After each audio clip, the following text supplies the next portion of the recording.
Good evening, everyone.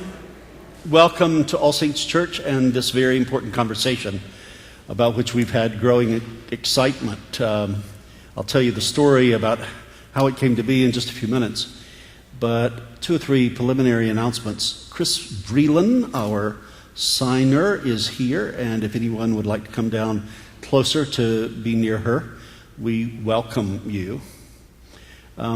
We welcome all of you. We have some tables on the lawn where you can get more information about the three institutions represented by the three of us sitting here, Impact, Homeboys Industries, and All Saints Church. We would love for you to know more about us and connect with us. Let us connect with you so that we can find a way for you to be a part of the mission of the three of us and our ongoing conversation. I want to thank all of those people who have worked so hard, both at All Saints and Impact, to organize this evening, have our special guests here, and also the other responders who will come up and join us after the first hour of conversation. It is important for us to turn off our cell phones. They interfere with the streaming that's going on. We are very, very happy that several people are connecting with us and participating with us through streaming tonight, and we are making a video copy of this conversation so that, and those videos will be on our websites, the websites of Homeboys, Impact, and All Saints Church for your viewing and hopefully with your sharing with other groups, because we really do hope that we start or continue a conversation and that the conversation be quite instructive and educational about what we can do about the issues that we're going to be addressing tonight. Now a word about how this conversation got started. After the Boston Marathon bombing, my colleague Susan Russell was representing All Saints downtown when we were standing in solidarity with our brothers and sisters in the Interfaith movement at All Saints, particularly our sisters and brothers in the Muslim community. And the conversation began about how interesting it would be for Muslim leaders to have a conversation with Greg Boyle, the leader of the largest gang intervention program in the world, to ask the question, what might be the connecting dots between what leads people into gangs and what leads people to join extremist religious groups. And so we got in touch with Father Greg, and we had an initial conversation in my office in May. It was so stimulating and inspiring that I was hoping that perhaps we could have the conversation in a public manner. And so we were able to get on Father Boyle's very busy schedule, and tonight was the night. And little did we know that we would be in the middle of a heat wave. But we hope to bring not so much warmth but light to the conversation tonight. So let me introduce our experts, our leaders, and then give each one of them some time to talk about kind of what is at stake in this conversation from their perspective and from their experience. And then the three of us will have a little conversation leading us to about 7 o'clock, and then we have some other people who will join us to respond. Dr. Maher Hattout is Muslim Public Affairs Council's senior advisor. He's a leading spokesperson for the American Muslim community, a retired physician, best known for his tireless commitment to public service. He's an international figure who is highly regarded as a positive voice of Islam, offering a unique and valuable perspective on national and international issues involving Muslims and democracy. Dr. Hattout has written extensively on Islam, human rights, democracy, Middle East politics, and Bosnia. He and his wife, also a physician, decided to leave Egypt when their children were small because they wanted to raise them in American democracy. Democracy is a passion of his. He speaks of it eloquently, stirringly, and with a great deal of wise and constructive criticism. He is a friend of this church. He is a friend of mine. He always seems to be at our back, and we are always eager to be at his back. And so it's with a great deal of affection and respect that I welcome Dr. Maher Hathout.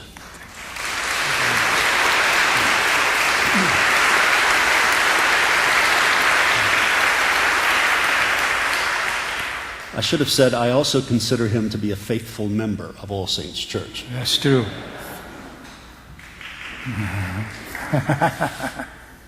Father Gregory Boyle entered the Society of Jesus, the Jesuits, in 1972 and was ordained a priest in 1984.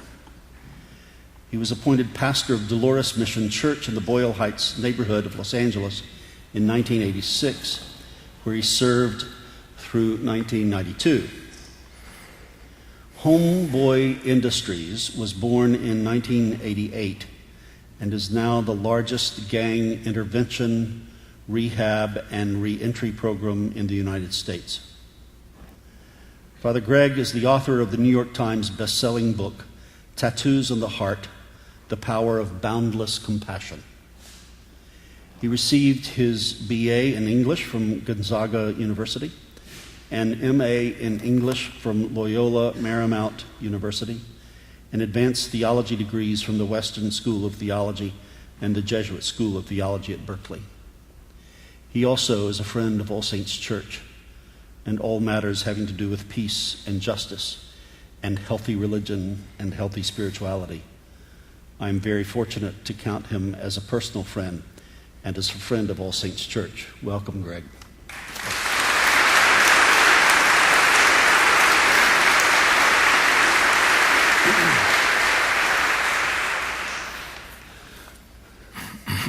So in May, the three of us and Salam al-Malyadi, from whom we will hear later, had a conversation in my office about youth and violence and organizations that promote violence. And we easily and early on went into a conversation about despair and hope. And I'd like for Greg to kind of lay down some foundational beliefs that he has garnered over the years of his work. Greg. Thank you. It's a privilege to be here. You know, the conversation, as Ed mentioned, was really indeed lively and stimulating in his office. Watch us be unable to duplicate it now. I think we were all very excited about connecting the dots and looking at considering all sorts of larger issues. I only can speak, I think, from the perspective of why kids join gangs and the profiles of the kids that do. I think generally speaking, in the end, the kids join gangs because it's about a lethal absence of hope. It's about an inability to imagine and conjure up an image of what tomorrow might look like. And if you can't imagine tomorrow, then your present isn't very compelling for you. And if your present doesn't compel you, then you end up not caring whether you inflict harm, and you cease to care whether you duck to get out of harm's way. For me, that's kind of the undergirding principle of why kids join gangs. They're not seeking anything, which is what we commonly think. They're always fleeing something. It's either the profundity of their own darkness and despair, or it's the trauma that has been inflicted on them in the course of their growing up. But the baseline, it seems to me, for gang members anyway, is an inability to conjure up an image of tomorrow. It's despair. But the second level would again be kids who find themselves really stuck in a trauma that is really quite severe. and they find themselves unable to transform their pain, and so they continue to transmit it.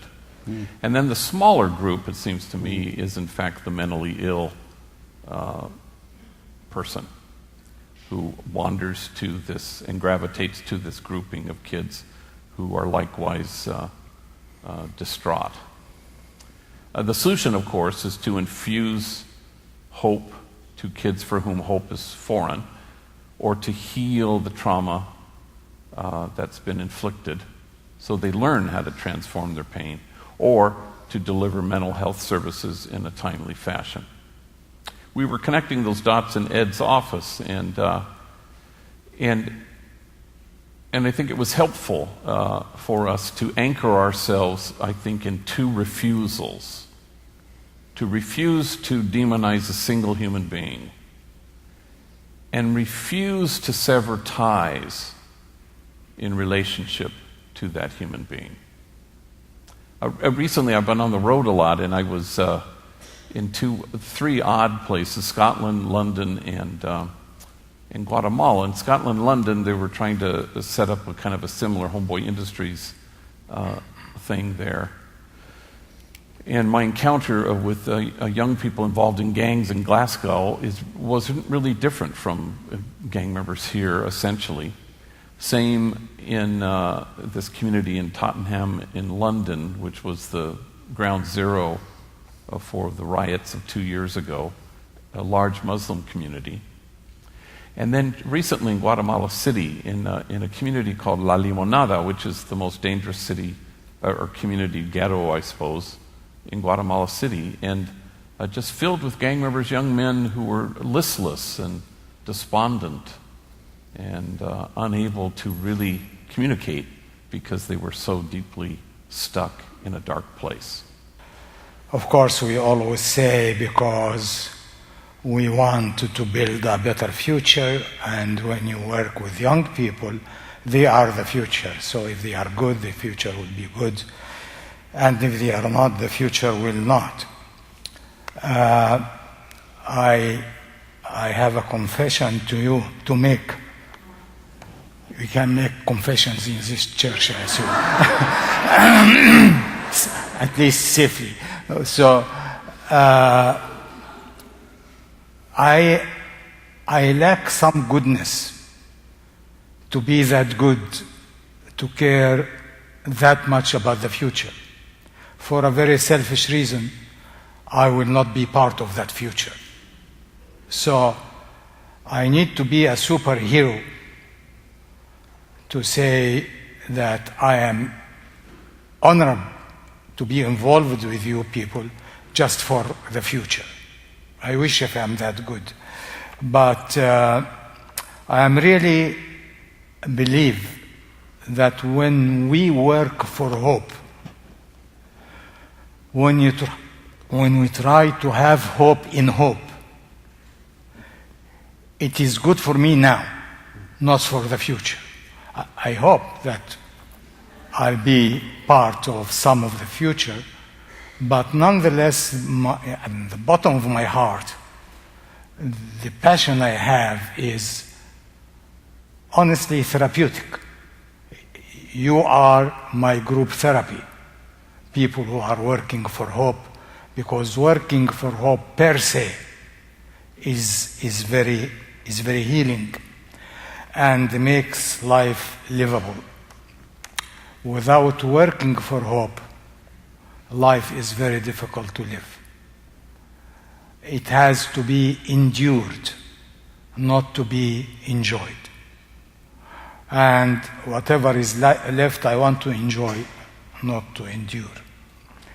So it is very easy job for Ed to call me and say what he says, and I come here, and every time I left happier than when I came, and I really very grateful to you for including me in that healing process. Having said that, and exposed myself in that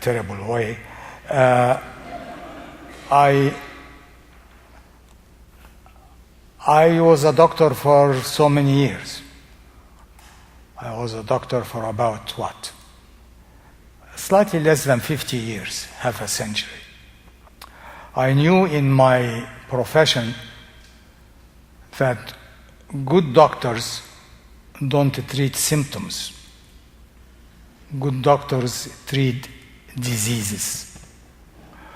And it was frightening to me to see the whole orientation of our country and of our society, and honestly of modern civilization in general, but in an intense way in America, is to treat the symptoms, which means to take the shortcuts. And we think that when the symptom is gone, that the disease is gone. As a matter of fact, in so many medical situations, when you treat the symptom, you aggravate the disease.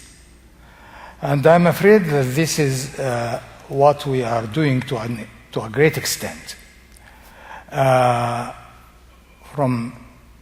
There's something in common between young people who join gangs and young Muslims who join extremist groups. There are so many compares and contrasts. Nonetheless, the common ground is a crisis of hope and inability to express legitimate grievances. And we start, unfortunately, by telling them that your grievances are not legitimate. You are wrong. This is the greatest democracy. You got to count your blessings that you are here. In other words, I'm telling him that you have grievances because you are maladjusted, not because the grievances are real, and they are very real, whether on the local or on the global level. So the lack of hope and the lack of ability to deal with the legitimate grievances that lead the people to coalesce together, because human being is a social animal, and become who they become, and they seek shelter and they seek security in these structures. And so I find no difference in the policy of building more jails or in the wars that we declare. War on poverty, war on drugs, war on gangs, war on terrorism, and none of these wars is winnable. There is some addiction of declaring wars. It seems it gives a certain high. Really, otherwise, it's not making any sense. And so in these wars we are declaring, with each one we pave the road for the next war.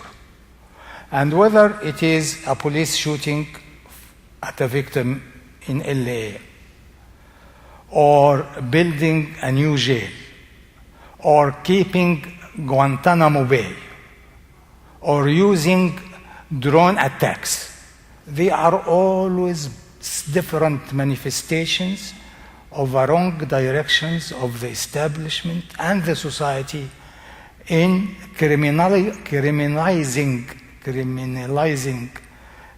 the victim and shunning the perpetrator or the potential perpetrator than hugging the potential perpetrator. And we are, at the Muslim community, are guilty of that, because we feel that if a man comes and say, I hate the United States, we feel that we are endangered. So what we do, we kick that guy out of the mosque, which to me is an aberration of understanding of Islam, which is based on compassion. And where is he going to go? So, as we see, it is a complex that I'll expect that Father Bacon and Father Boyle will make it so easy for us and give us a solution. Thank you very much.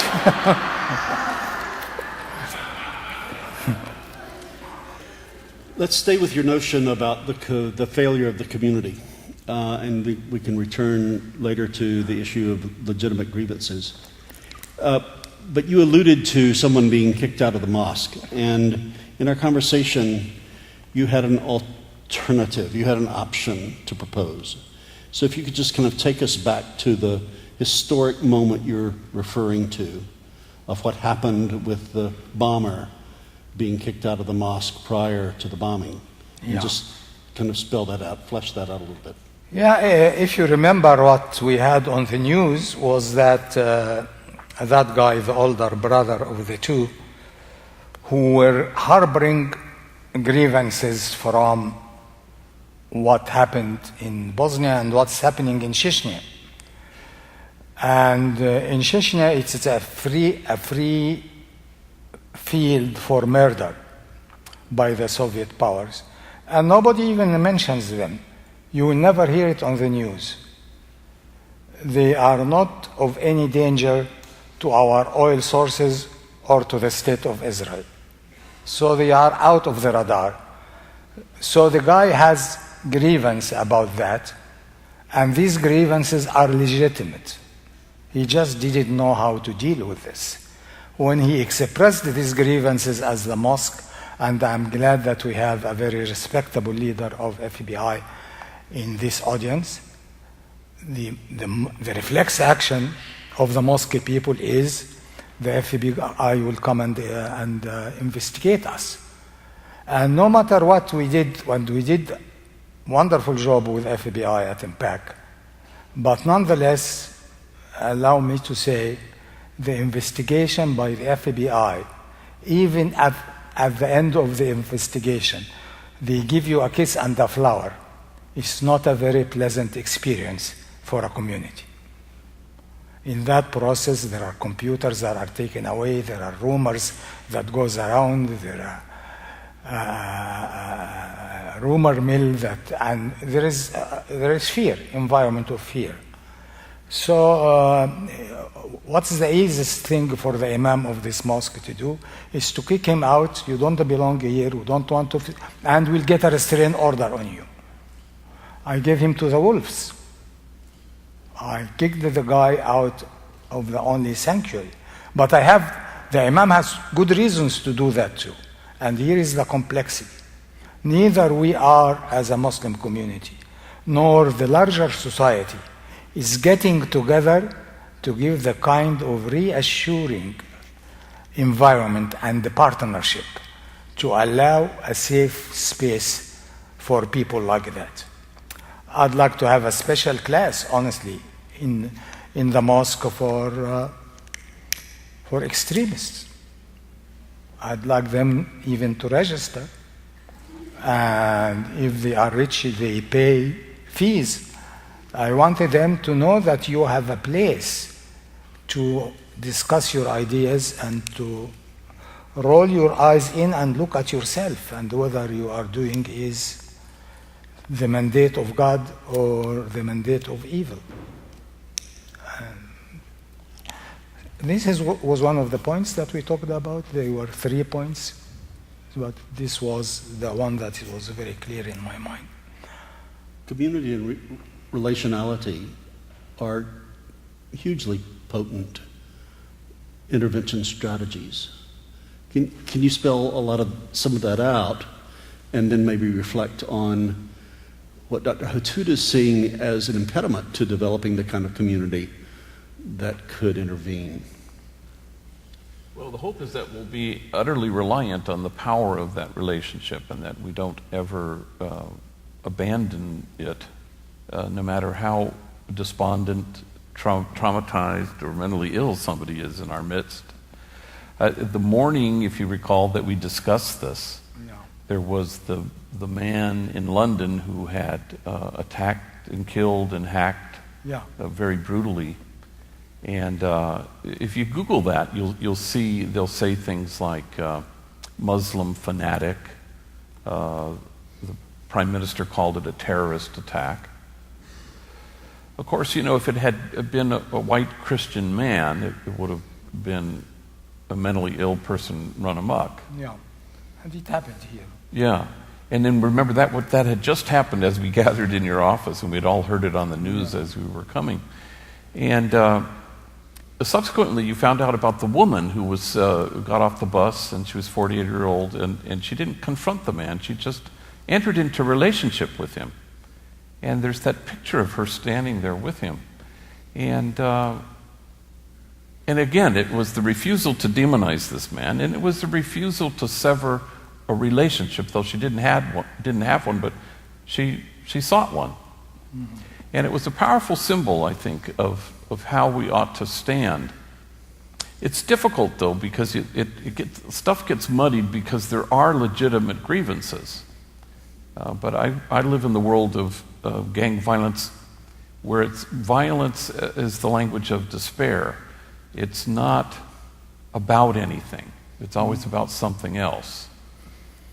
It's about gang members go into enemy territories not to kill, but hope to die. And that's different. So the minute we kind of shift that and say, well, can't we work this out? Well, there's nothing to be worked out. It's not the Middle East. It's the language of people who have given up. And the only thing that works really there is that woman standing there. And people called it heroic, but it really was just as simple as relationship. And so if we are utterly convinced that has power in our world, and it still does, you don't kick people out of the mosque, you engage them. And in the end, it's the only strength we have. Yeah. I agree with what you said, but my problem,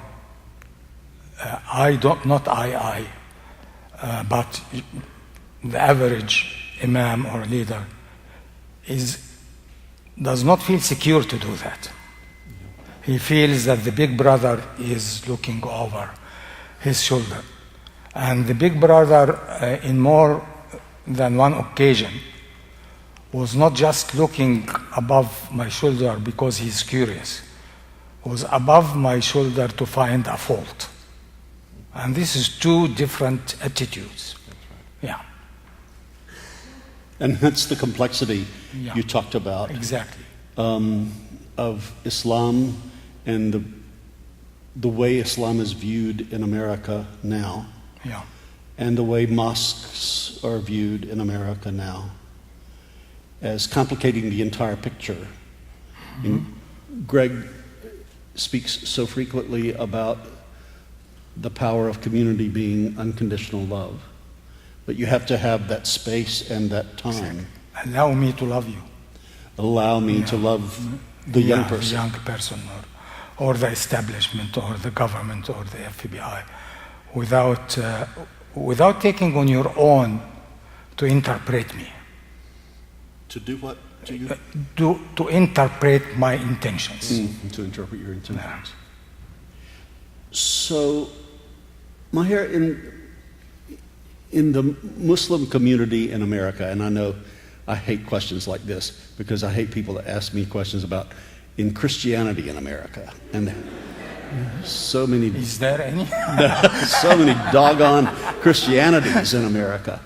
So, with my apologies about the architecture of my question, in some of the Muslim communities in America, is there this sense or is there this agreement that we need to declare certain places to be zones that are free so that imams and leaders of Islam can engage young people to work through their grievances? Yeah. Can you tell us about what's going on in this country? The easy answer is no. There are no such spaces. But in reality, the mosques the way they are designed in the structure of Islam.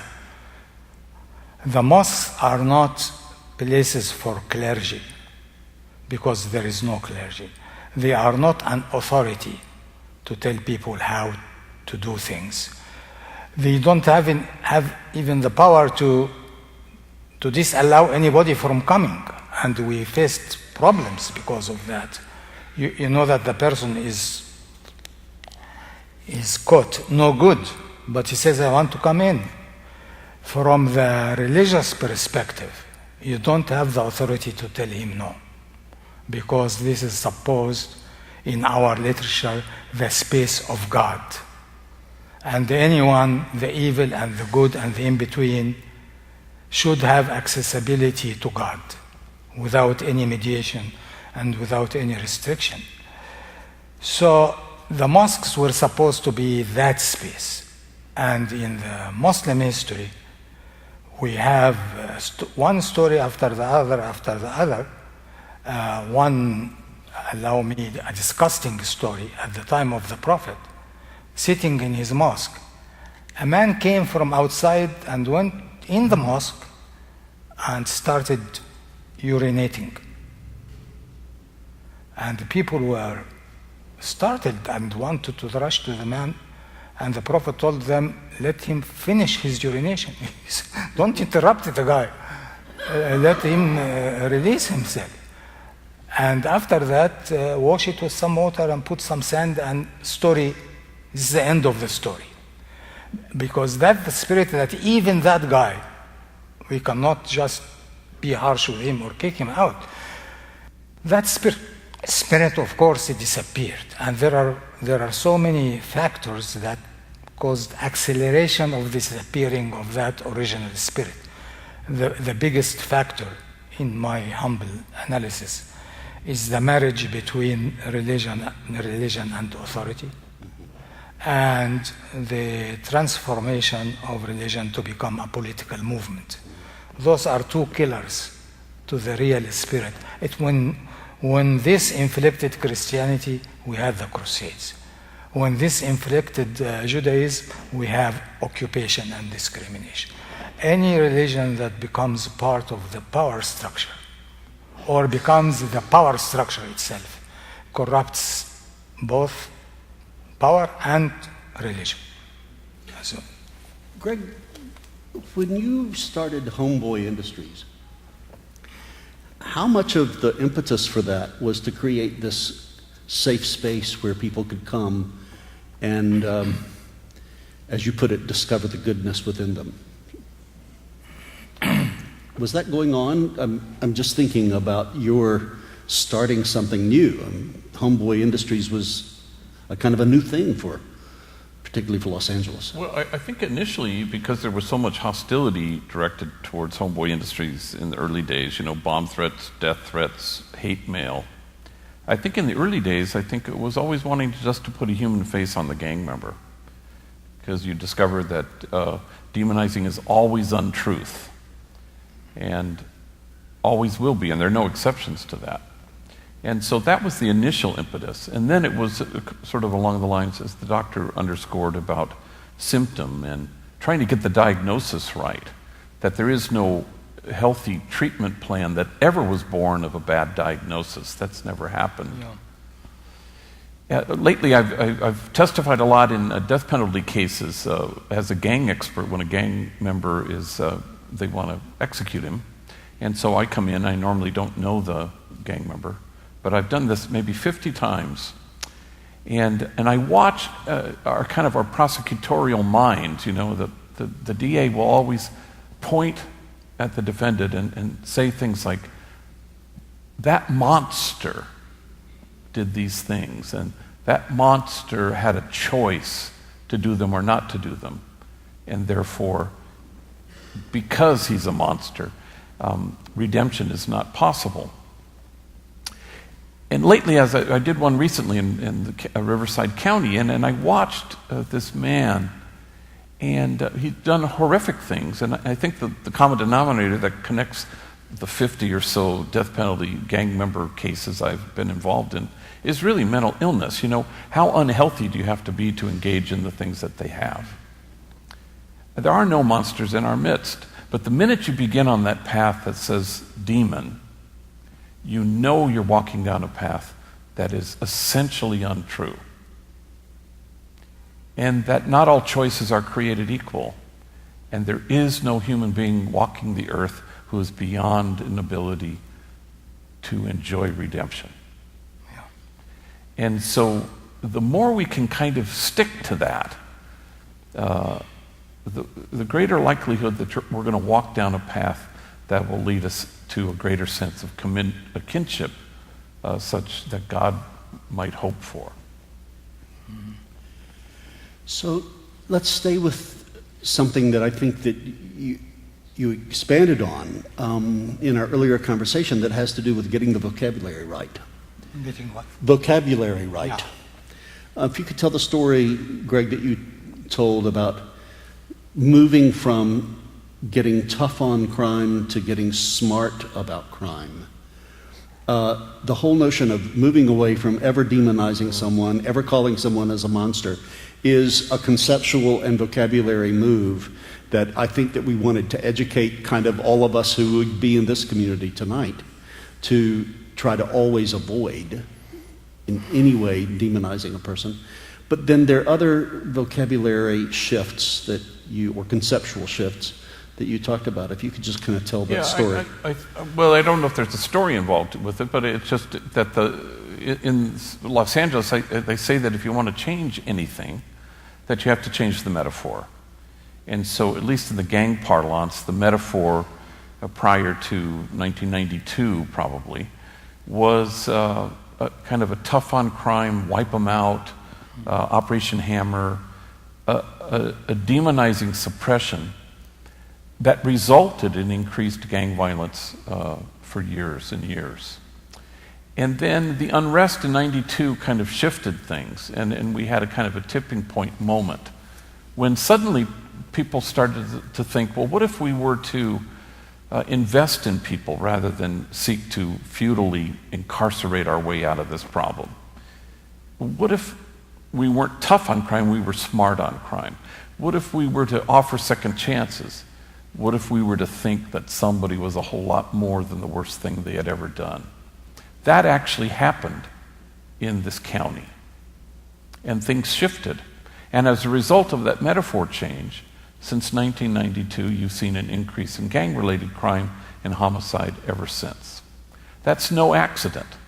So I think in a comparable way, you have to find and imagine the metaphor shifting from this idea of terrorist threat, Muslim fanatic, somehow something has to change, and the essential thing that changed in that shift was really the abandonment of demonizing. Now, does that mean that's full-blown everywhere? It's better than it was. That was an epidemic kind of mindset 20 years ago, and I think it isn't so much the case now. So that's what you hope for, and it's about language, but it's also about imagination. It's about shifting something in how we move. And I also would want to advocate for this idea that we have where we try to assign motives. If you look back, from Newtown to the Boston massacre, the Boston Marathon bombing, to the gentleman in London who did this brutal thing, we're always trying to what was the motive here? And this seems odd to me. I remember years ago a woman abducted a very pregnant woman, and she was like almost 9 months pregnant, and she held the woman down, and pardon for how gross this is, and she cut open her belly, took the baby out, severed the umbilical cord, and ran off with the baby. And then this sentence appeared in the article: police believe that the motive was that the woman wanted a baby. And I thought, how insane have we become that somebody actually wants to assign a motive to something that's absolutely insane and bona fide mental illness. In the same way as in the gospel. And even Jesus thinks the guy with epilepsy is possessed by a demon. He has epilepsy. And until we're able to kind of see things as they are, rather than, because if you assign a motive, then you can demonize the person who did it. Mm-hmm. But if this woman is mentally ill, which of course she is, then you can only feel one thing, and that is compassion. And that's an untenable position, unfortunately, in our current society. Yeah, that's the paradigm shift that happens if you... I don't think this woman split the other woman because she wants to adopt a baby. There are so many other easier ways. But the craziness of someone saying this is what she was trying to do indicates a great confusion. He is as bad as the one who will come, she is awful, let us cut her into pieces. But the point is how sick or healthy this woman is. Because now we kind of removed the issue of mental health from the inventory. There was time that you cannot talk about it because it means that I'm crazy and I need a shrunk. They even called him a shrunk. Or everything I can do because I am mentally sick. To the situation we have now, we came all the way around that best thing, don't talk about it. Let us look at the book and see for such a crime the punishment is so and so. And for a society like us who have certain basic goodness, it is better to punish a demon than to punish a person.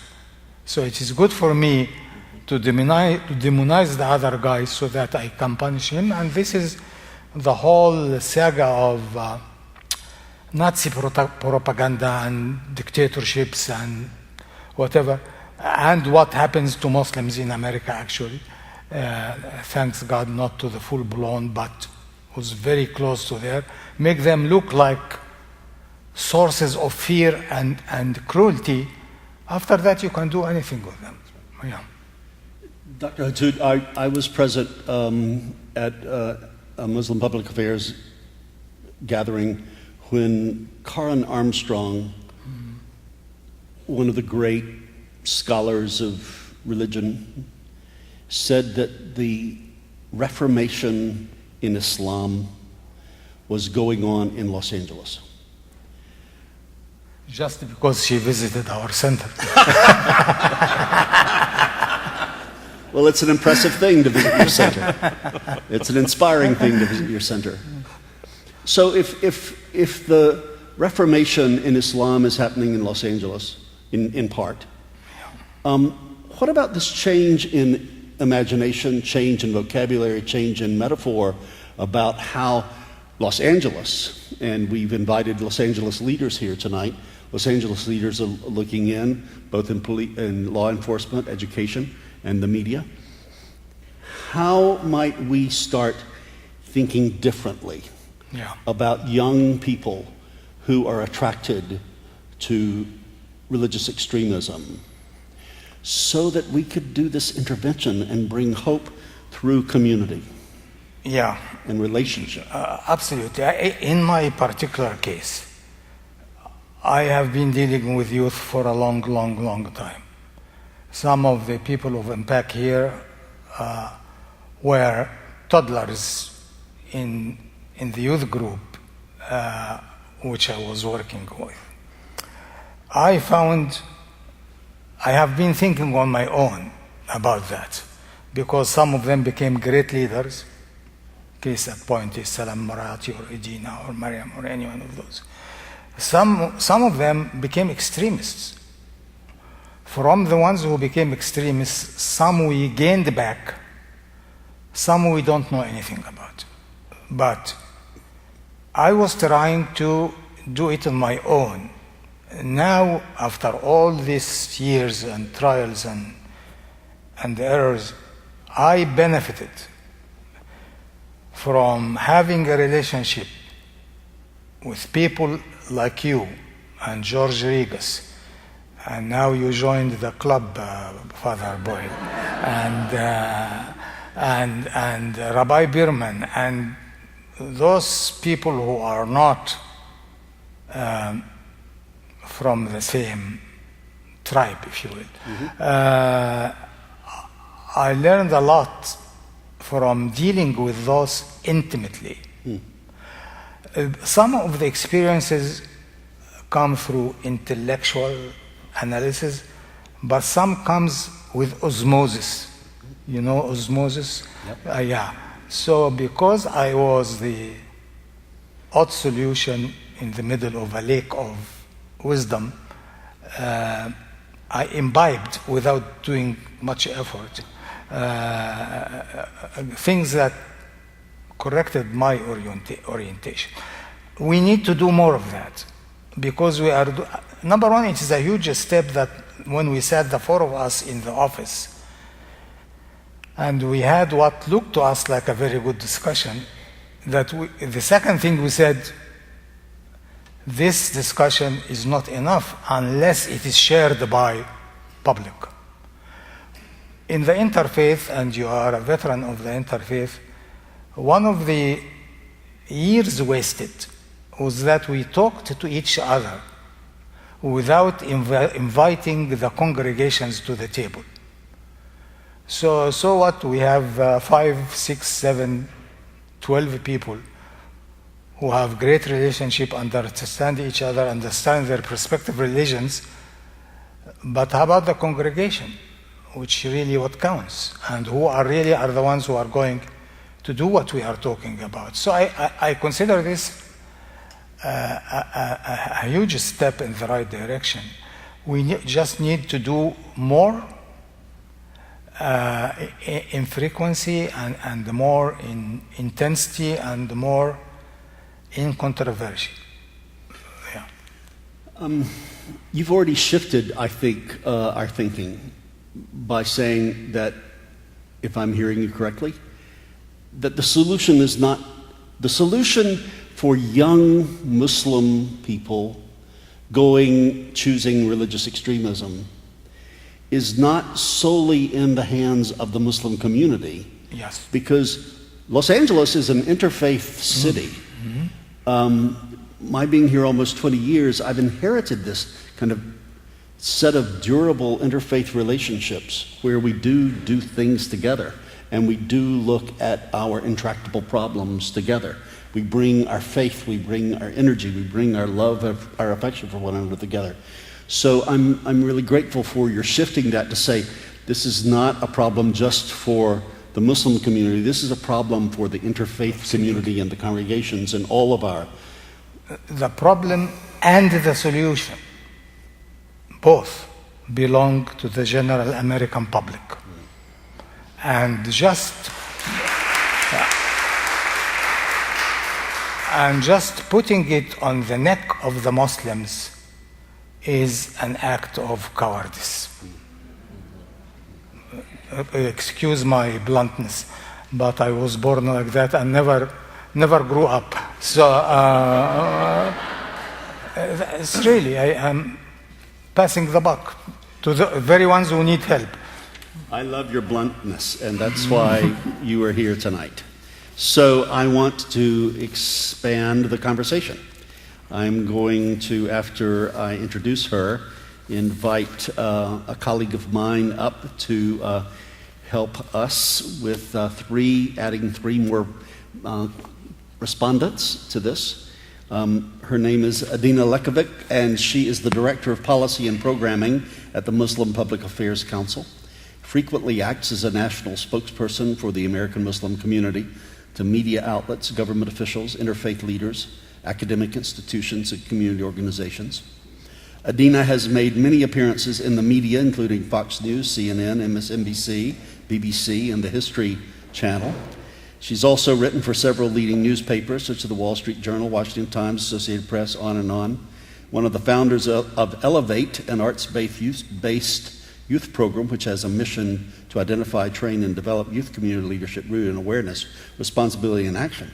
And one of her great claims to fame is that she has preached from this lectern right here, from this pulpit.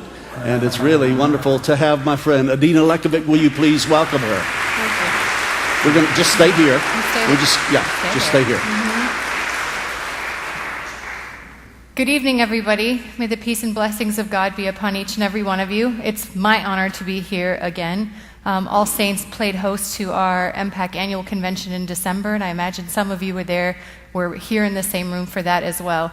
It's an honor to extend this conversation, and I can speak for myself when Salem and Dr. Atut said, we need to talk to, we had this conversation, we're going to talk to Father Greg Boyle to talk about the connections between gangs and violent extremism, that my first reaction was, huh? I think that this event represents the kind of intersections that we need to be exploring here within Los Angeles and within our country. The conversation is national and it's also very personal at the same time. Violence can hit home anytime, literally, and all different forms of violence. And I think that the underlying current that inspired us all to do this event is to talk about that core issue of violence and what are the many causes that lead one to violence being a tool, not an answer. And so to expand the conversation, we're honored to have with us a few additional folks who can speak to the local angles and to the personal angles and from their own work. So I want to invite to join us up here Wassim El-Shaid, who's an active member of the Islamic Center of Southern California. He has his master's degree in social work from Wayne State University, and he's a licensed advanced practice social worker who works with the West LA VA Center, where he works with young veterans. And this is another population where we're seeing violence, whether it's domestic violence or other kinds of violence, let alone the rates of suicide that we're seeing, how it's being played out there. We also have with us Michael Laron, who's the president of Public Works, a nonprofit that conducts third-party evaluations for schools, government agencies, and nonprofits. She's also the president and founder of Learning Works, a charter high school here in Pasadena that serves students whose needs have not been met in the traditional public education system. And we just realized today that she was my first boss out of college. So, so it's a happy reunion. But she offers a really unique model because of, with Learning Works, the idea of intervention being in many ways, through this tool that I have now read about called chasers, people who go out and actually work with students who are truant and begin those relations, going back to that word. And finally, we have Dr. Eric Walsh, who is currently the Director and Health Officer for the City of Pasadena Health Department. He has previously worked as the medical director for the Orange County Healthcare Agency, and he also speaks broadly on social justice, social detriments of health, spirituality, health and maternal child health issues, and looks at violence as a public health issue. So please join me in welcoming our additional panelists.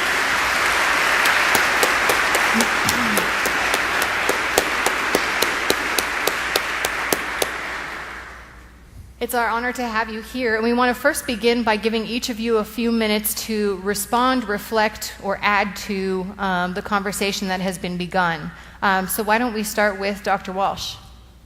Okay. I thought it was an amazing conversation, and I wanted to just chime in with a couple of things I think from a public health perspective and also as a physician, I think kind of ties this together. One of the common threads between these two groups of individuals that we're talking about are scars. These are often individuals who have suffered scars. If nothing else, the studies show that living in a neighborhood where violence is prevalent changes you. It doesn't just change you in a mental health standpoint. In fact, mental health and mental disorders can be generated. And this is the study of now epigenetics that we know there are changes to the actual neuroanatomy and neurophysiology of the brain in certain circumstances. So it can be generated. And once it's generated, these scars must be treated, must be healed, must be dealt with. And if not, it becomes contagious. Literally, you become hypervigilant. There's studies out of Johns Hopkins University that show these children become hypervigilant. So it takes much less for them to become violent. And so the retaliatory aspects of what is going on becomes much easier to do. Another thing I want to throw on the table right out front is something that hasn't been mentioned that I think also plays a part. And I have many good friends who are former gang members, even current gang members, as well as Muslim friends who've taught me the prayers and many other things. And I can tell you that racism plays a part. And I know that's the elephant nobody really wants to put in the room. But let's just be honest. We would never allow certain sections of our country to have dropout rates lower than 60%. Graduation rates lower than 60%. We would never allow in many parts of our country for the levels of violence that are going on the south side of Chicago to actually be permitted to go on. This is what we call institutionalized racism. It's not pleasant to talk about, but it is the same racism I saw when I was in the Middle East against Palestinians, and I was flabbergasted at the venom of hatred. And this is something that, when we talk about legitimate grievances, this is something that now breeds and spreads and causes more disease. The last quick point, the saddest thing I think stateside here in the United States is many of my friends that I grew up with who went into gangs literally didn't know how to verbalize their grievances. So when I like what Father Boyle said, he hits it right on the head. Literally, they don't know what they're angry about, because they've been so many times pushed around in school. And if you've ever read a great set of books by a Christian black nationalist, Jawanza Kunjufu, a book entitled Counting the Conspiracy to Destroy Black Boys, you begin to understand what this institutionalized racism does to get someone to a point where they don't even know what is making them mad when there's a good reason to be mad all around them. Dr. Ron. Hello. I run Learning Works in Pasadena, which is a school for dropouts. And we serve what I would say is the discarded, the disenfranchised youth of Pasadena, Altadena. I'm blessed to be the school at Homeboy Industries under Father Gregory Boyle. So we are also in Boyle Heights. And we get to see a wide range of youth that have been thrown out of every system that we all are probably familiar with. And I'm blessed to live with them and know their pain, but not know it the way they know it. And I think that what Dr. Walsh just said about sometimes them not being able to name it most of the time, and that it's just angry, I think is the important point to bring up tonight.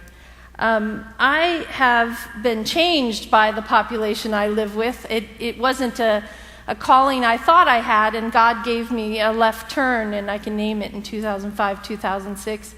And I am blessed now to have had that left turn. But what I think is interesting with working with the youth and disengaged populations is this concept now that I'm processing of redemption or lack thereof. There are folks in our midst that do maybe bad things, as we call them, but they never seem to redeem themselves. And I'm fascinated by that with our country. And I'm going to point out, he doesn't know I'm doing this in the audience, I have a group called Chasers. They are people who grew up the same way my youth did, and they help me chase my kids down, get them back in school, and make sure we have no excuses for that diploma. But one of them in the midst is Dominic Corey, who inspires me every day because he has been through every institution in our state, and he has 2 great gang strikes, and he will never get rid of those. He will always have trouble with employment and voting and the rest because we don't seem to know how to forgive. So the thing that wanders through my head when I think about the demons we've created is that how do we become a more loving, forgiving society? How do we not compare sins?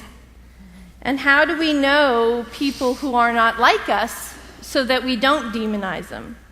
If you know a person who has been a gang member, and I've gotten a little bit of trouble for writing an article one time in Pasadena Star News about a Love a Gang Member bumper sticker, but I mean that in a deep way, in that if you know a gang member and you know they're not very much different than you, except that they have less hope, as we've heard, then we need to know them. We need to know the poor so that there's no one that we can fear, because it really is our fears that get in the way of this work. And that we need to be in relationship and kinship and understand that no one is better than anyone else. Thank you. Way to go. And Wesson. I was a member of the staff at the Department of Veteran Affairs, VA Medical Center, for the past 30-odd years. In that period of time, I have had the privilege and the honor of not only dedicating a career to working with young men who left their homes and went to places far, far away at very early ages, 18, 19, and were taught that the ultimate equation for resolving any difference, any disagreement, is violence, preferably with a firearm. We are talking about young people who formed what they considered their own internal gang, the units that they belonged to, the battalions that they were assigned to, and the maturation, how very mature they were in the business of death and dying, but how very immature and crumpled they were about the business of living. When Dr. Atud mentions the complexity of the problem, it's huge. It is a tremendously complex problem indeed. Complex to the degree that if you have young persons who gravitate toward extremist groups, there's a small chance that that individual has reached a point in their life where they feel there are no other good choices, and this is what they should do. This is how they should behave. This is how they should resolve the conflicts. All else is lost. What are we to do? The Israelis have come and placed themselves on the neck of the Muslim world to humiliate us, to make us feel that we're less than them, and to take advantage of the power that they have. This is not the end of the road. However, there is a tendency toward selective amnesia, where people, young men, young people feel we have no other choice, and this is what we should do. The service horn for addressing these problems and connecting the dots should be reshaped. Right now, the service end of the horn is enforcement, incarceration, punishment. If it were reshaped, one day I would hope that it would be in the direction of viewing this problem as a public health issue and putting more focus and more emphasis on the prevention aspect of it, educating, re-educating, orienting them in ways that they have come to disbelieve is possible. However, reshaping the service horn is a daunting task, because when you reshape the service horn, it requires funds, it requires financing. And as we look at it, we would see that a disproportionately high amount of the financing is on the enforcement end of it. And so I would make my statements brief and just say that I feel that today this is a step in the right direction, a step bringing us much closer to these things that we call best practices. Best practices. Thank you so much. Thank you.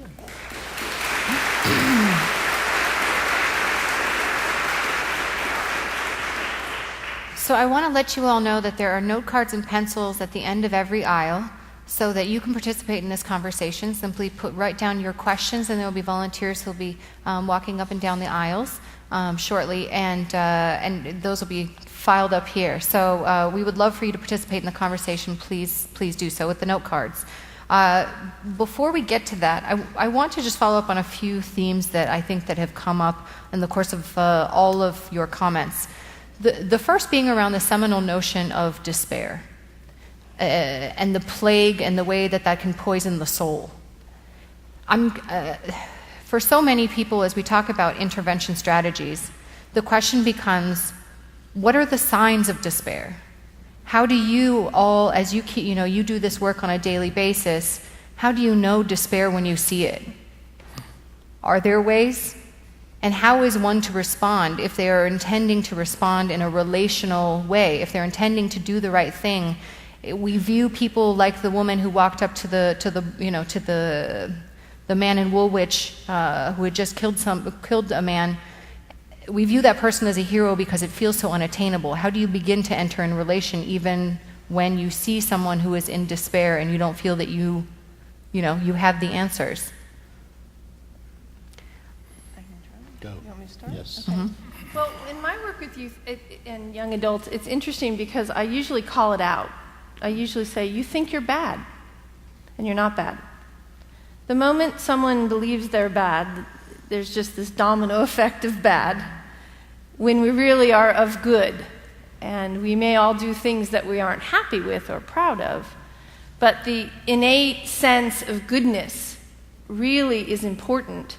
And that needs hope, but sort of acknowledging first that you have this feeling of badness that needs to leave in order to do good is how I usually start with folks. I would say clinically, despair is often followed by depression. And many of the hallmark signs of depression, clinical depression, can often be seen in someone who's suffering or living a life of despair. And so a lot of times, literally, that's what we're dealing with. And when we ask the question, something that was said earlier that I thought was brilliant is the thing about us liking to declare wars. We have a war on drugs, and it's an upside-down war. As long as there is a demand for drugs, there will be drugs. So our war against the supplier is a losing war, because despair and depression will allow a lot of people to want to self-medicate themselves against many things, and it really has no socioeconomic boundaries. As long as that exists, that depression, that clinical depression begins to manifest itself, there's a great deal of work that we need to do. Ironically, our healthcare system is very good at giving you more drugs, not very good at making sure we actually engage in therapy based on relationships. And everything that's being said about redemption and second chances and people remaining human is everything that is related to reversing the depression and the despair. So clinically, it takes someone to invest in an individual, which is why I love working with Mikola and the work that they do there, because in all my years, I've never seen an organization invest in individuals like they do. And that is the secret. And I just want to, again, since we're all ganging up on Mikola here and telling her how remarkable Learning Works is, because I'm struck by the fact that it's our kids in Boyle Heights who go there, who are gang members right out of camp, many of them in probation camp, and they're not difficult to educate. Some of them are nearly impossible to educate. And the reason they show up every morning and every day, and in fact 37 graduated, is it 37, I think, from us? Yeah.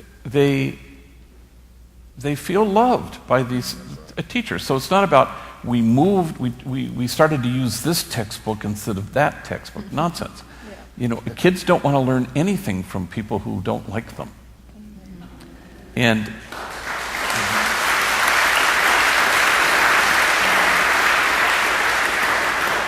what happens is that this somehow stokes the pilot light of hope, that a kid thinks he's in a deep, dark hole.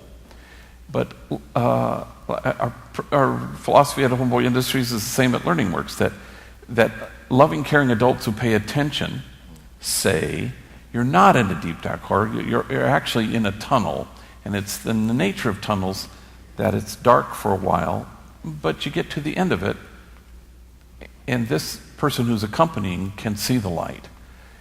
And you walk with this person, and they trust you because they like you, and it's exquisite mutuality. And until such time as that kid can see the light for himself or herself. And then you go back to get the next kid who's way stuck in the tunnel. And that really works, and it's very compelling, and it's the only reason 37 kids graduated in Boyle Heights at Learning Works is because the teachers love them.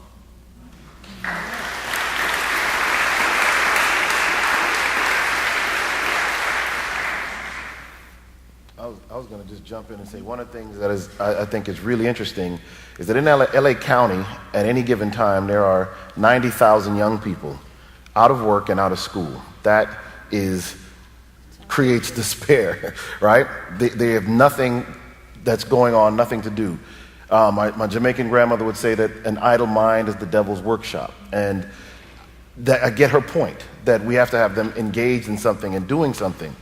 What we find, however, is that if we really want to start showing love, from a public health standpoint, love doesn't look like individuals saving 15, 20 people at a time, 50 people, I've spoken to graduation, 100 and something people. Love looks like policy. Love looks like changes in how we actually run our society. And it will take policy, because something that Father Boyle just said resonates with me. You don't want to learn from someone who doesn't like you. And as a young African-American boy from a single mother when I was growing up, I knew when teachers didn't like black people. I went to a predominantly white school. I knew when I walked in that classroom, I wasn't liked when I walked in. And I didn't want to learn from them. And many of, if a Positive Force, Ricky Pickens, Brian Berry here from Flintridge Center, many of the young men in a Positive Force have given the same story, that I went into classrooms where I was the monster before the conviction. Before the trial, before the arrest, before the crime ever happened, I was already the monster. And if we're going to fix this, the policies have to begin to be in place where we are not treating people like monsters from day one. And we like the people who come into our classrooms, which means we have to change the way we deal with education in general. Are there specific policies that you would point to that require immediate attention? I say one of them is, let's not make the first thing we defund in California education. That'd be the first policy I would ask for. Let's not have poor black and brown children in classrooms with 40 other people. There are simple things like that. Let's make sure that we have the kind of robust after-school programs that we could have, and let's make sure that fresh, healthy foods are made available to all families at a price that they can afford. Let's restore dignity in how we try and rehabilitate people. Let's look at our criminal justice system. Let's not have a school-to-prison pipeline. Let's do away with that notion, and instead, let's not fuel and fund the prison industrial complex. Let's find a way to put humanity back into people. Dr. Toot, I want to turn the lens on the mosques. This question of how do we identify those who are in despair, if you will, and intervene or meet them where they are. How does that apply? To discover them, just look at me. When you find someone looks like me, needs help. I go back to Dr. Walsh. The despair is either the very early steps or the other face of the coin of depression. And depression is divided in two kinds of depression. What we call reactive depression, that there is a known reason that's causing the depression, which is like people during mourning or grieving after death or whatever, or the person lost his money or her sweetheart or whatever. There is a certain cause that I am unable to cope with, so I get depressed. And there is what in my days they used to call idiopathic depression, and in medicine, if we don't know the reason of anything, we call it idiopathic. So idiopathic depression is just depression. They say it's a chemical reaction or whatever. I don't know. I am not a psychiatrist. I was a cardiologist, which is much easier. the signs of depression are identifiable. The steps is, and even the first steps of treatment, you will be surprised to know that the first thing that someone should love that person. What we mean by love, because it is a word that is, I would say, misused and abused a lot. It's very simple. That other person should feel that I really honestly care for him or for her. Not that Valentine Day love, that commercial love that we have here. But I care for you, which will boil down to I will cater to your needs even on my own expense, even on my own convenience. When someone does that with me, I feel that this person loves me. The second thing that they used to recommend psychiatrists is make a change. This is why you find that he says the doctor told me I should travel. I should travel to Hawaii. The doctor is only foolish in one thing, that he doesn't know what Hawaii costs to travel to. So the guy gets broke and gets more depression. But if it is what the doctor means, change the environment. They even recommend in some cases don't listen to the same music, don't walk in the same street, whatever. It is to jolt the person out of the grip of the environment that led to depression. But I know it is not popular to talk about religion in a church, but I have really to bring religion here, because I found no better supply, no better empowerment and enforcement than the relationship with God, a real one. And that the religion stops being...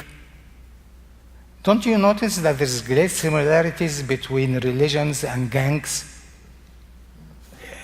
Honestly, our religions became gangs. The gang of Muslims, the gang of evangelicals, the gang of Zionists. I didn't talk about Catholics. No, really, our religions became gangs, and which are meant for anything but to connect with God. Because if you connect with God, you will know a few facts. Number one, he should be very powerful, very capable.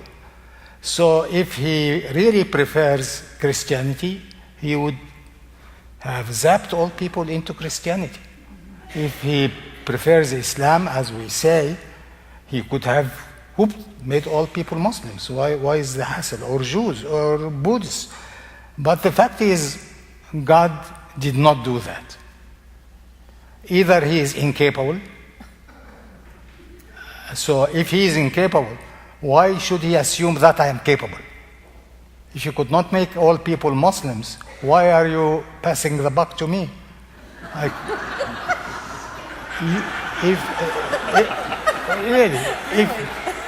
If you could not, of course I cannot. Either his will is otherwise.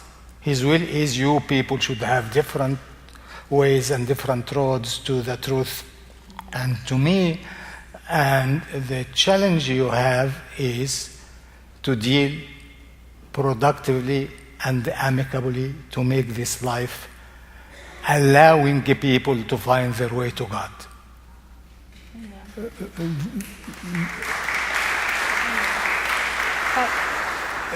This is where you will abolish loneliness and feeling of incapacitation, because if I'm really connected to God, what else do I need?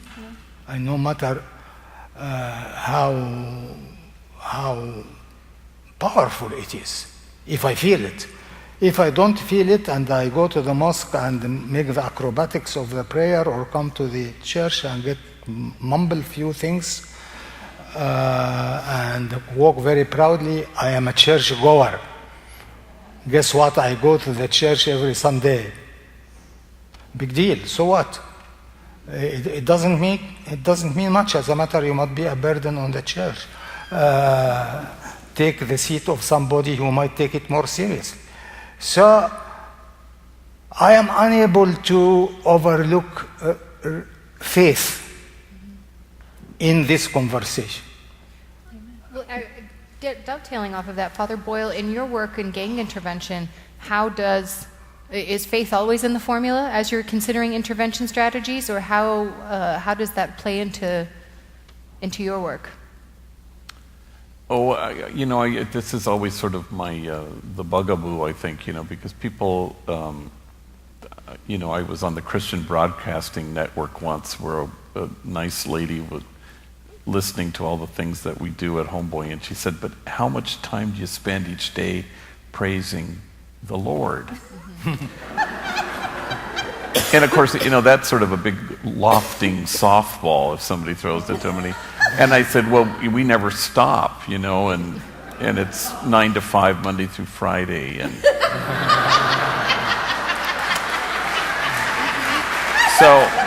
so you always want to, that things have to be soaked with the Spirit. You don't parcel it out and say, now we're going to deal with the spiritual part. And that's sort of the key. And the prophet says that the creation of tribes are really intended so that we would find ourselves, our way to each other. Yeah. And that's the whole point, Exactly. And that's the hope. And the more we kind of have this dualistic kind of, now we're going to do the spiritual part.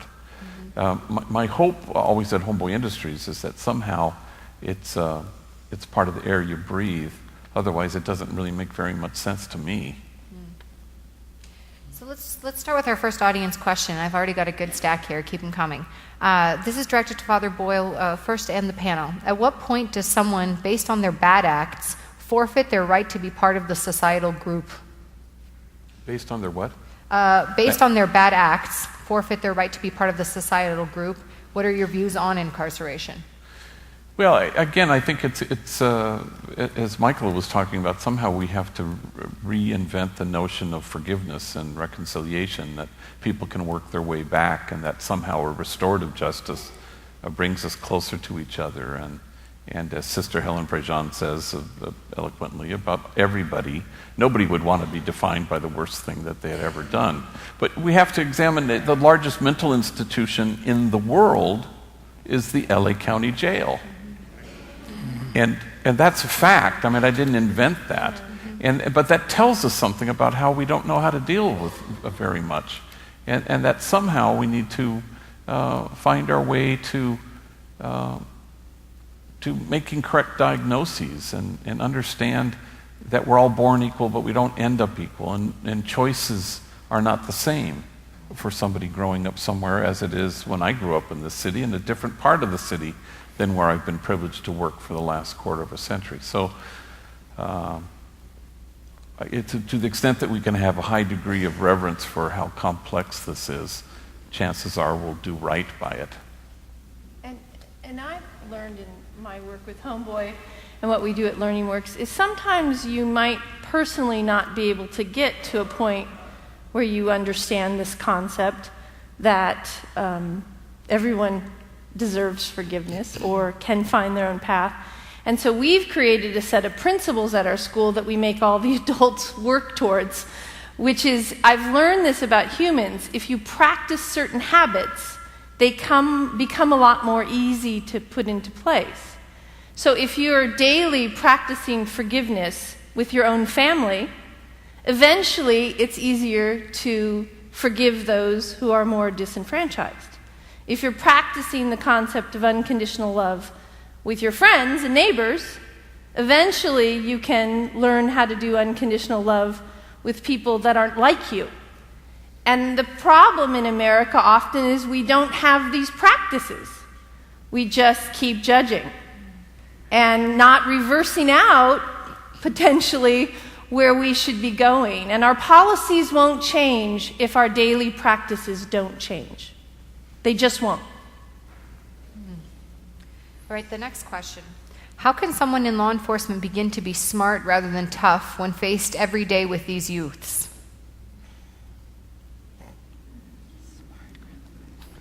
They need a set of principles. They should do the best they can. The moment they feel that they cannot, they leave the job. So it will be an employment issue. And let me jump in here. I think one night when I was doing a trauma surgery rotation at the University of Miami School of Medicine in Florida, where I went to medical school, in that one night at the Ryder Trauma Center, 14 young men were shot. 3 of them fatally wounded. Every single one of them were black. They might have been Jamaican, Haitian, different ethnic types of black, all black. I'll never forget hearing some of my white classmates say, "These people." It shook me to the core that these people are so violent. And it dawned on me in that moment as I retaliated and said, I've never owned a gun, never held a gun, I've never shot anyone, never even been shot at. So all black people aren't like this, in my emotional response. But it signified something for me that goes back to your point. We need diversity in our law enforcement world, and that's something that has also improved, I think, greatly. Our chief of police here in Pasadena is Hispanic, our deputy chief is African American, and it changes the way you see the people you police if you are from the community you're policing. When I was growing up, and I would go into the city of Hartford where my friends were, my grandparents were, we felt like, it almost at times felt like an occupation. Because the people coming in to police the neighborhoods didn't look like us, didn't think like us, and we believed, whether it was true or not, they didn't care about us. Law enforcement needs to really reflect something that Chief Sanchez talks about a lot, and that is community policing. The police department needs to do more than enforce laws. They need to be a part of the prevention equation if you're going to take a public health standpoint. Mentoring young people, being at events, speaking at schools, building relationships so that child is not simply the enemy. That child is one of the pieces of the community they are also sworn to protect. I just want to add also that connecting a dot to from a gang member to terrorist or Muslim fanatic or people who are on the receiving end of drone attacks. Those people. Yeah. That what law enforcement would say is it's get the bad guy. Our job can be reduced often enough, you hear this. Our job is just to get the bad guy. And I know that nobody in my community ever says that because they're too sophisticated. They live with folks, and you cannot demonize people you know. And so they know what a kid has suffered, and you know what somebody has to carry, and you stand in awe at what this kid has to carry, rather than stand in judgment at how he carries it. And so there is no such thing as the bad guy. What are you talking about, the bad guy? And whereas often enough the perspective from law enforcement is to say, if only the community knew this bad guy as we do, law enforcement. Of course, that's inside out and upside down, because nobody knows this kid better than the people with whom this kid lives.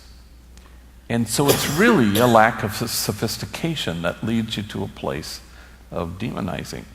And any shift in metaphor there is also a shift in public safety and a greater kinship.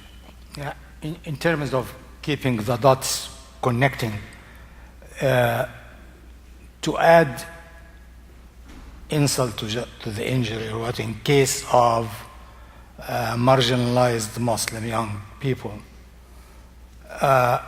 in the case you are talking about, Dr. Walsh, or in any similar case, they say those bad guys, and by that they mean people of color. But there is no moral or intellectual backing to that claim. In cases Muslims, another factor is added because their religion tells them to do so.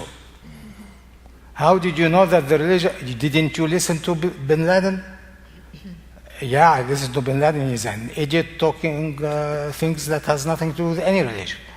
But the sources of information is leading a good number of the public to really believe that it is not that you guys were born black and if I discriminate against you, I'm just illogical. But it is self-defense. Your religion tells you to kill me. So what do you think I should feel? And this is the responsibility of us. It's really the responsibility of the Muslim community to say no, this guy he does not belong to us. He is not our mouthpiece. He is not our spokesperson, and we shun that. We have nothing to do with it. But I will not be also defensive and jittery every time some sheikh somewhere in a mountain in Afghanistan says something. I find all the channels coming to Edina and Salam. What do you think about what Zawahiri said? Don't care what Zawahiri said. And my usual response is, what do you think about it? Because he's expecting that what he thinks will be different from what I think. False assumption. The premises is wrong. Started by demonizing anyways, based on false information. So the next question is, violence begins often at home. I know as I suffered 20 years of fear and abuse. We need to start with families not being a mother and father and kids, but an environment of love and support. I was lucky and many of my peers were not. And on a related point, somebody asks, can you talk about what kinds of intervention help is needed to the parents of those quote-unquote bad kids who have no hope or who are in despair?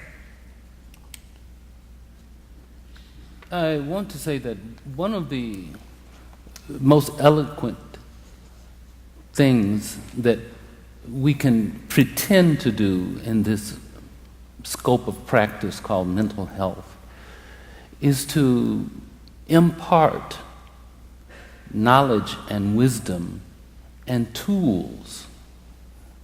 Quite frequently, we find that persons who we demonize or who we feel are misfits, or many of them in many cases do have personality disorders, and they are suffering some form of mental illness. But in other cases, far too many cases, there is just a lacking of resources. I would handle my anger in another way if I knew how. So if one thing can be gratifying about the failures and the trials and the tribulations that we have as we try to make a difference and try to make an impact is that we are sometimes able to make breakthroughs and people get it. We have at the Islamic Center the Muslim youth group, and they go on ski trips. They create a sort of feeling of group participation. This is a tool that's tremendously empowering to a young person who may have a low self-esteem.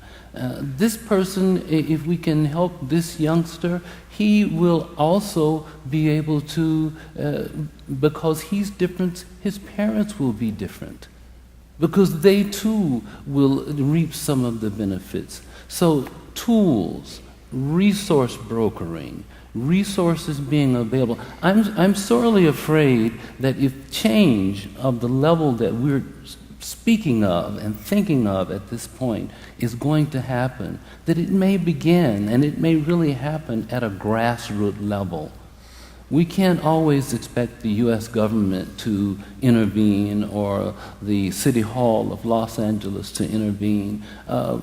Sometimes they do, sometimes they don't. Homeboy Industries, another prime example of how power can lie in the hands of the people, and we can empower, we can give tools, and we can help people understand that you're not alone. I also want to add that sometimes we strike this high moral distance between us and them, and it's one of the hallmarks of the great disparity between those who have and those who don't. It's kind of a subtle version of demonizing, though maybe not as strong. What's wrong with those people? Don't they know the difference between right and wrong? And And one of the hallmarks, I think, of the privileged is that we say to ourselves, well, don't sweat the small stuff. But the poor have to sweat the small stuff. Their cars don't work. They can't get to, they don't have enough money to take the gold line to come to Homeboy. They just ran out of their last pamper. And when you got a poopy kid, you got to worry about that small stuff, And that's the stuff I always watch, and it's just plain harder for the poor to navigate their lives. Not because they're morally insufficient or less than. And so the whole point of bridging, arriving at some kind of exquisite mutuality where there is no them and it's only us, is to kind of bridge that distance where we understand that life is more difficult for other people than for the rest of us. And the minute we do that, then it's only about us.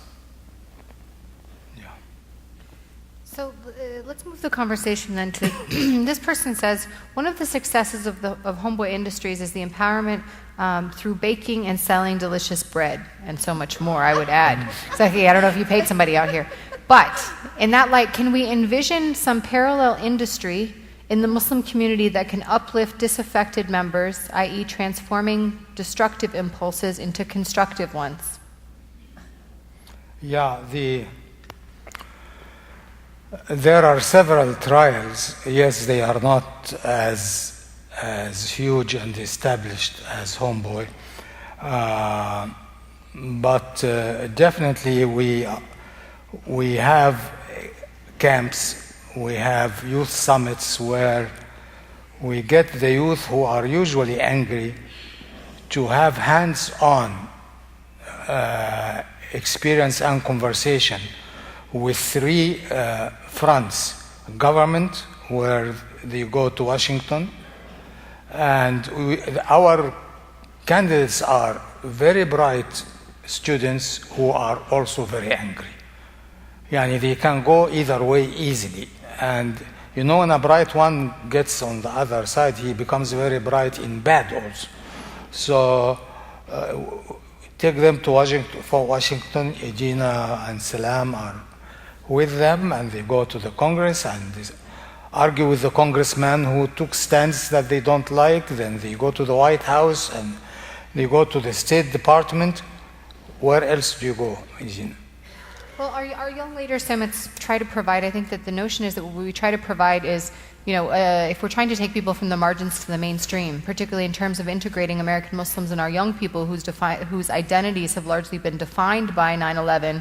I mean, kids who are in college now, were in elementary school when 9/11 happened. It's their entire consciousness. And so for them, whether it's law enforcement surveillance, or negative media images, or real terrorist acts and negative activities, they are bombarded. And so this idea of providing them with opportunities, the chance to see that there are opportunities for them in these arenas, and that they can be part of creating change within those places so that they are more inclusive and representative for all Americans and not just themselves. But I think that it also gives into that idea of where can we sow seeds of hope, not by selling them false visions of what they can attain to, but actually introducing them to the arenas that exist and the doors that are open for them. That it's not enough to get angry. It's not enough to protest. You actually have a chance in this country to go to the person that you believe is a source of your grievances, and you can talk to that person. He will not bite you, they will not kick you out. You might even convince him or her. So, and it has a great transforming impact on the youth. The second thing, they go to New York and they visit the citadels of media. And they demystify this media gorilla, because Muslims in general, at least at the time I came here, that, by the way, was 42 years ago. The media was a monster. Why we have problems? Because of the media. And the media is a conspiracy. all of that had to be demystified in a practical way. So we'll take you to sit with the media. You will sit with the editorial board of the New York Times or Washington Post. You will sit with CNN guys and you argue with them. Ask them, why did you show this and didn't show that? And the third stop we have is Hollywood, which I think the summit ended yesterday, where they visit the powerhouses of Hollywood, producers, stars, whatever, and they actually talk. Why do you portray Muslims in this way and why not in that way? The purpose is not to change the minds of anybody, but the purpose is to feel that we are not in a country of ghosts. You don't have to be that frustrated and that angry. Go and engage. And this has been for 3 years now? 7. 7 years, oh my God. Nice times fly. They do.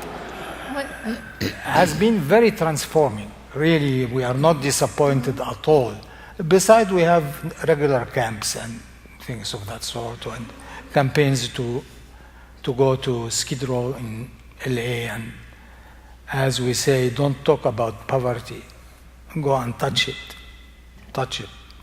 The Prophet, when someone asked him, I feel that my heart is not soft, he said, go and strike on the heads of the orphans. Get in touch with those, touch him. And it is transforming. So we do what we can, but it's not enough. And just tangentially to the question about the bakery, so correct me if I'm wrong, Father Greg. But the bakery and enterprises developed in some ways because they couldn't get jobs.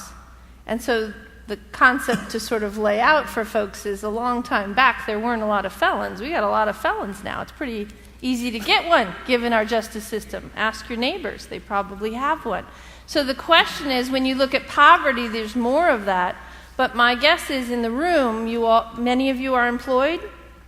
If you ask your employers if they hire felons, the answer is no. And I will give a shout out to Brian Berry, who's trying to get the box off the application as your first screening tool. Are you a felon? That's something we've got to talk about as a society, because we need to be on education and employment, but if we're screening out a whole population of people, where is the redemption?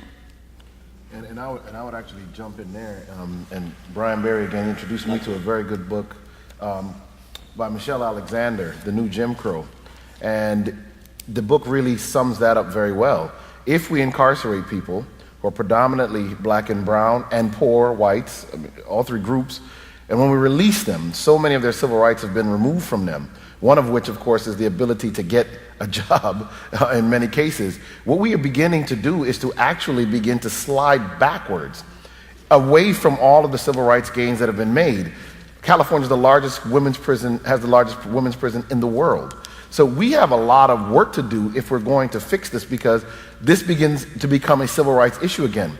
And it's frightening because the civil rights movement has seemed to almost vanish from visibility. The idea of nonviolent protesters, to follow up with what the doctor was just saying, all of these things seem to have disappeared. These are the things we must re-engage our youth around, because we sang, we shall overcome. I'm not sure we actually did. And in that, there's a lot of work we all need to do around building relationships and restructuring what our America is, not just from the top. I believe in policy. I believe that is critical. But to your point, we also have to do this from the bottom. And that grassroots work is one of the works, a redemptive work that really did save generations, decades ago. And it's one that needs to be reinfused in our work again today.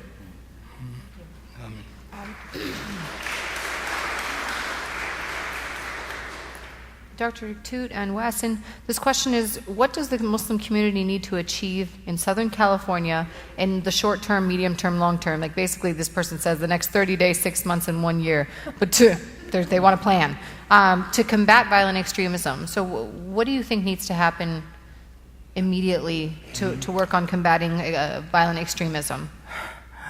In 30 days, we'll have our month of Ramadan, which is fasting. And we'll have to prove a point to all people who don't believe in resurrection that if you want to see death coming back to life, come to us after sunset. So we will be very busy. I'm just kidding. No, in 30 days, we pick up this opportunity. Ted fasts the month with us. This is why when he said, I'm a faithful member of All Saints, he's a faithful member of the Islamic Center as well. Probably more faithful than a good number of our members who pretended that they are fasting. We pick up this opportunity to reconnect with the very important value that our humanity is missing, which is the value of self-restraint. All the problems in the world is because of someone wants everything to happen for me right now. And if it happens for me but not right now, I am very upset. If it happened but not for me, I am very upset. The immediate gratification, the now society, we question that practically during this month, where I postpone my gratification until after sunset, and if I can control necessities, that's food and drink, this means that I am in control of myself, which means that I am liberated. It is a different outlook to liberty. Liberty is not to be able to do whatever you like. Liberty is you become in command, and so you can filter and do what needs to be done. That makes us responsible beings. And during that month, we get to the mundane level of mending the problems that happen during the year and getting people who are upset with each other together. We try to get husbands and wives who can't stand each other, to try to make them stand each other. Nothing very... and so it is kind of internal activity month. You said 1 month and 1 month and what, 6 months? Yeah, but we can. In the interest of time, I'm going to give Wes an opportunity to reply as well. 6 months, we'll try to benefit from what we decided on that month. The next 6 months, we'll forget what all of that and we'll start again. I covered the question. I'm not sure I can really follow up with that. What I want to say is the plan and the transformation that I sense from the tone and the tenor of this question has actually already begun.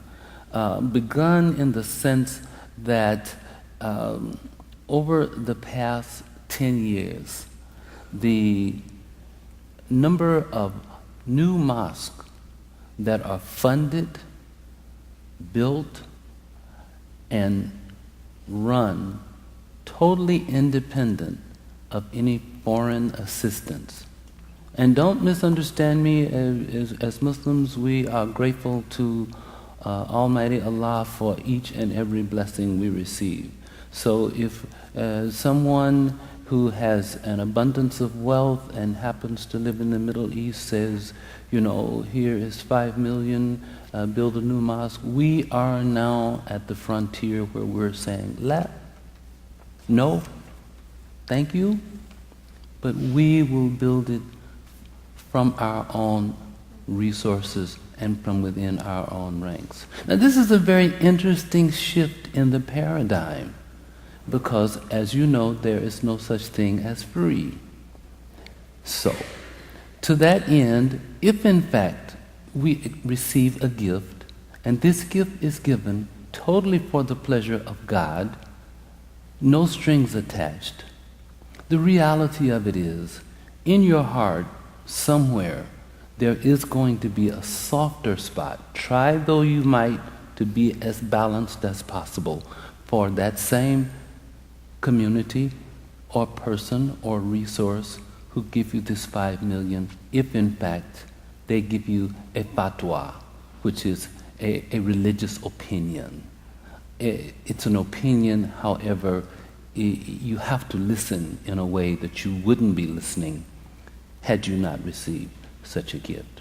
So the change is coming. The change is occurring very slowly and very gradually. But there is a new sense of,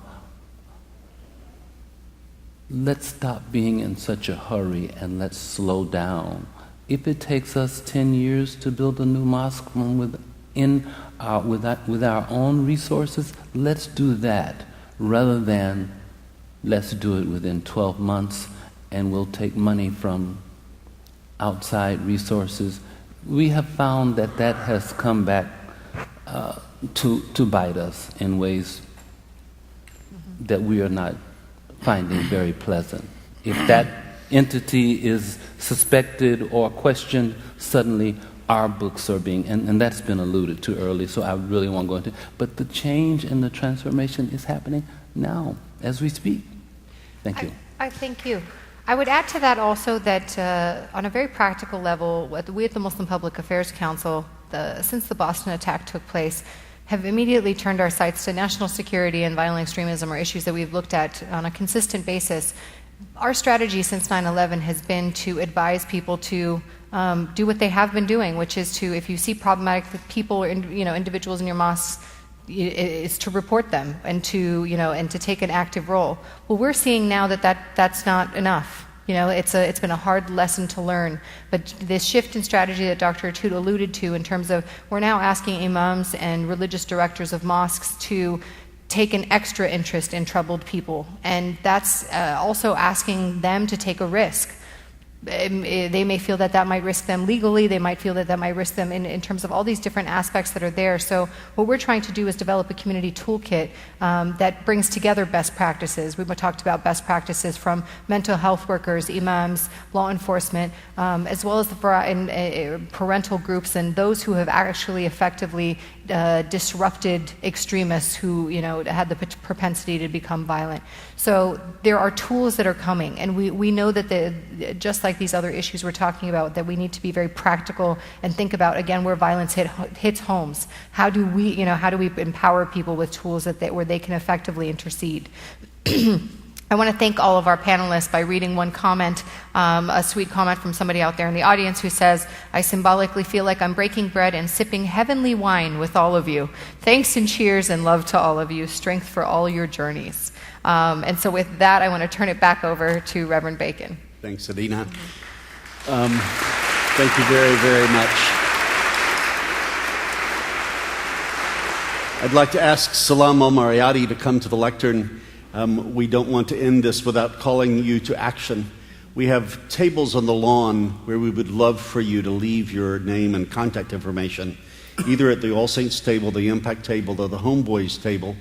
If you leave it at any of those tables, that organization will be in touch with you, and then we will share that as a way of creating a community and an ongoing conversation. I really did fail to mention that in our original conversation, Sharif, are you here? Sharif Abu Fadl was with us, and I just wanted you to stand and let me say that we have failed to include the younger generation in this panel tonight, but we did this understanding that in the next conversation we have, that, come on up, Sharif, that the younger generation will be involved in the conversation. I'd like Dominic Corey to stand. He is committed to bringing in the younger generation into this conversation. Thank you very much, gentlemen, for being here and for leading us.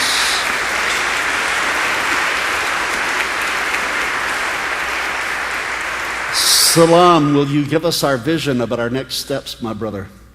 Thank you very much. I just want to add my voice to being inspired by all the thoughts and discussion today.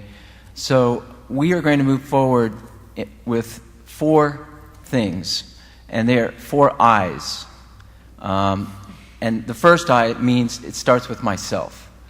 There's a saying in the Quran, God does not change a condition of a people until they change what is in themselves. So if we want to see change, we have to start from within ourselves. So the first I is intervention. We pledge that our mosques, our synagogues, our churches, our temples will not shun anyone away who looks troubled or who may be troubled, but we will intervene with that person out of love. And when we see an evil act, we will hate that evil act, but we will always love people. That is based on our religious traditions. And we will be with the outcasts. We will not say that because they are quote-unquote illegal aliens, or because they are gang members, or because they are Islamic fanatics, or because they are fill in the blank, that we will shun them. We will be among them like Jesus touched people who were outcasts, like Muhammad who gave mercy to a merciless world. That is our mission in our houses of worship, to be sanctuaries for all people. Number 2, we will work with government and law enforcement to develop non-intrusion policies when we engage troubled youth. In other words, we cannot afford to lose that trust with the connection with young people because we are worried about the safety of our houses of worship being intruded upon by government. So we will work with them to change the policies so that sanctuaries are just that. They are sanctuaries and they are safe zones to have those conversations with anyone and everyone. Number 3, we will have imagination in infusing hope. Like there is an American Peace Corps, we will call for a Human Dignity Corps for America, or a Justice Corps for America. So those who feel that they are aggrieved and they have grievances can channel their energies in nonviolent ways. And finally, we will declare our independence. Since this is Independence Week and the Declaration of Independence, we will declare our independence from violence. And all violence is wrong. Thank you.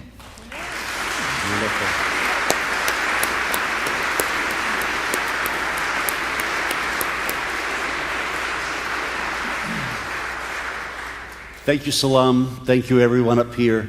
Thank you all for coming. Our meeting is temporarily adjourned. Thank you.